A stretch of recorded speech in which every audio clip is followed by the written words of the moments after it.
Okay, let's dive in. Right now, there is a huge effort happening, mostly behind the scenes, that is going to shape the future of elections in West Bengal. And we're not talking about campaigns or candidates here. No, this is about something way more fundamental, the actual list of who gets to vote. And to understand what's going on, you have to start with the sheer scale of it all. Look at this number, 7.6 crore. That's 76 million people. Every single one of them is having their voter details re-verified as we speak. This isn't just, a little software update. It is a complete top-to-bottom overhaul of West Bengal's entire voter list. So, what do you even call a massive project like this? Well, the official name is the Special Intensive Revision, but honestly, the best way to get your head around it is to think of it as a census, but just for voters. And just to be super clear, this Special Intensive Revision, or SIR for short, is not a minor tweak. It's a massive house-to-house deep clean of the voter list. The entire point is to have someone physically verify every single person, update their details, and then create one single, thoroughly checked final roll.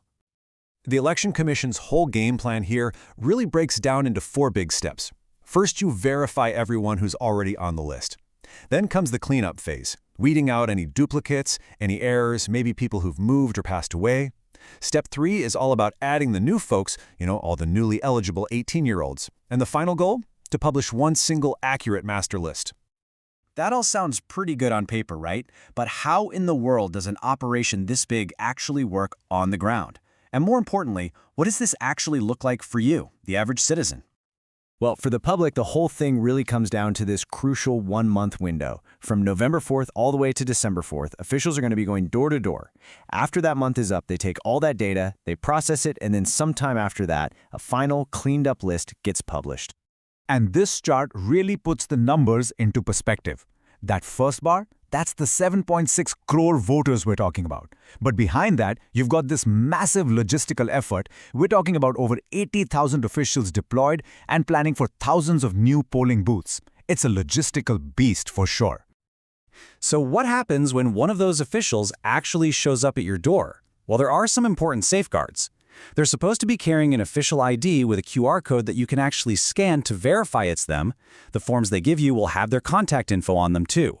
And behind the scenes, a lot of digital tools are being used to try and speed up the whole process and cut down on mistakes. Okay, so this is where a pretty standard administrative task gets, complicated. Because in the really polarized political climate of West Bengal, this whole voter roll cleanup has turned into a massive political battleground. And here's the core tension. On one side, you have the opposition, the BJP.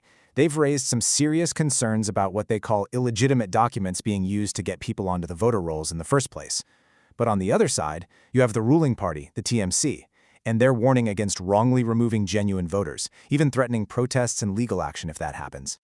And this whole thing really came to a head over paperwork.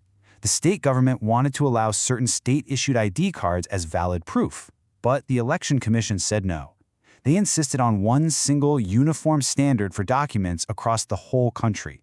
And that one decision? It's right at the heart of all this political friction.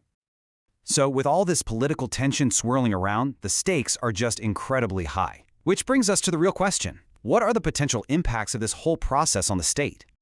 Let's start with the upside, the whole point of doing this.